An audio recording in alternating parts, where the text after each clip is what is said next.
Dear Megan, today is Monday, and I'm going to make a jack-o'-lantern. Halloween's on Thursday. Step 1 is to clean the pumpkin, and I'm not really sure what I'm supposed to be using to do that, so I'm just going to use a wet paper towel.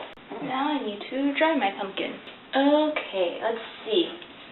When cutting the top, place the knife at a 45-degree angle so the lid will have a place to rest when you replace it. If you cut straight down, the lid will fall through. Okay, I got this little 4-in-1 carving tool thing from Michael's.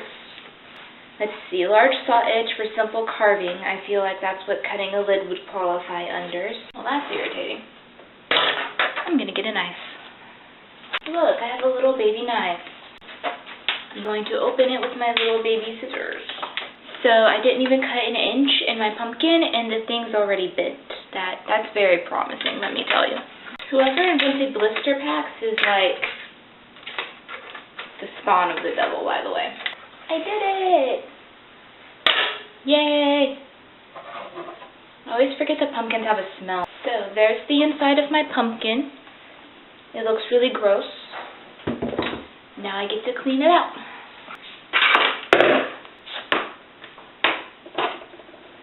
Spoons do not work to clean pumpkins out.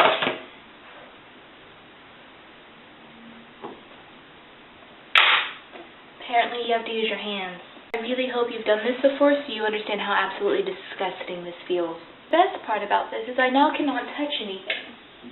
I can't get my computer off the screensaver. If my camera decides that the 25 minutes it lets me record at one time are up, I can't turn it back on. I also cannot get my hair out of my face. Pumpkin carving's fun. And I give up. That's as good as that's gonna get. So, when I was at Michael's buying pumpkin carving stuff, they had a little spoon scooper thing with teeth on it, and they were like, "This is a pumpkin emptying spoon.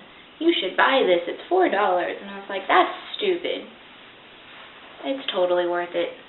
So, there's the inside of my pumpkin now. It's not as good as it could be, but it's as good as it's going to get. What is my next step, computer? The 1-inch thickness of the pumpkin wall is optimum. I got maybe 2.5 inches. There's no way that's getting thinner without me hurting myself. For longer life, soak the pumpkin, I don't care. Beginners should select a simple bold pattern. Once you master the simple patterns, you can move on to something more difficult. When did I ever take that advice? So, this side of the pumpkin's bigger. I'm going to carve that side. So I got options. I got this, the nice firefly logo. And then I have this one, the supernatural demon anti-possession one. Which one fits on my pumpkin better? I think I'm going to go with this one. It's more centrally located. I think it's going to be easier to cut out. Now I need tape. And now it's taped. Very beautiful, I know. Figured I could just flatten it out and fix it as I go. I need to now go find a push pin so I can push pin that.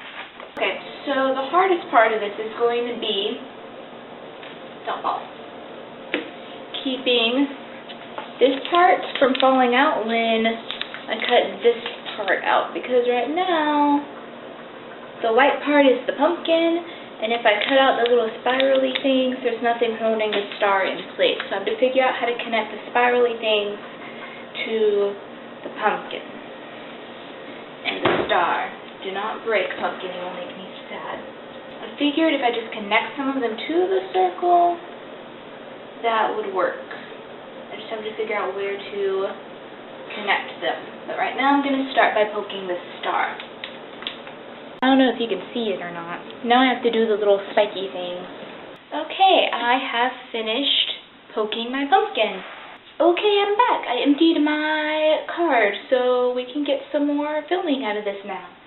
Now that I'm looking at the pumpkin, I can't pick it up. It's difficult to tell what parts of the star are supposed to connect to the circle pumpkin part so that the star doesn't fall out.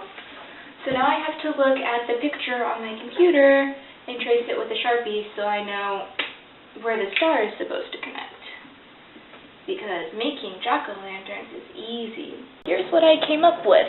It's a giant mess. It's only slightly more useful than all the dots. But I have the pictures in front of me, and I'm an optimist, kind of.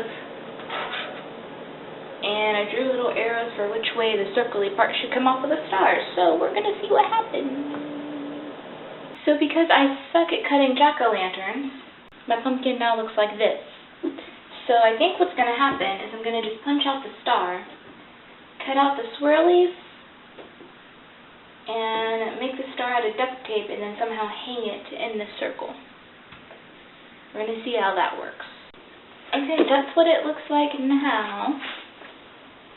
Now I'm going to try and pop these out, and hopefully something workable comes out of it.